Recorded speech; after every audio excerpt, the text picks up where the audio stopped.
খুলনা প্রকৌশল ও প্রযুক্তি বিশ্ববিদ্যালয়ের উপাচার্যের অপসারণের দাবিতে কাফন মিছিল করেছে আন্দোলনরত শিক্ষার্থীরা।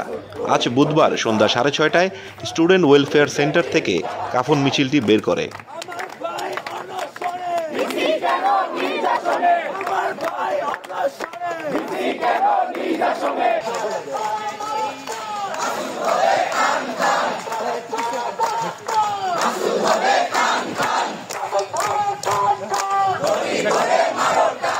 কাফন মিছিলটি বিশ্ববিদ্যালয়ের বিভিন্ন সড়ক ঘুরে ভিসির বাসভবন, প্রশাসনিক ভবনের সামনে দিয়ে আবারও স্টুডেন্ট ওয়েলফেয়ার সেন্টারে এসে শেষ হয়।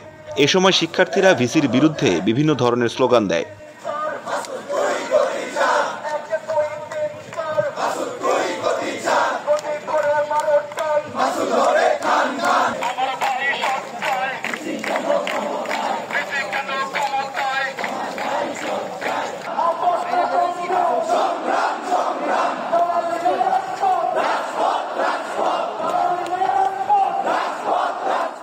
এদিকে কুয়েট উপাচার্য অপসারণের দাবিতে চলমান আমরণ অনশন কর্মসূচি আজ তৃতীয় দিনের মতো গড়িয়েছে। প্রায় 52 ঘন্টা পার হয়েছে শিক্ষার্থীদের আমরণ অনশন। বেশ কিছু শিক্ষার্থী ইতোমধ্যেই শারীরিকভাবে অসুস্থ হয়ে পড়েছেন।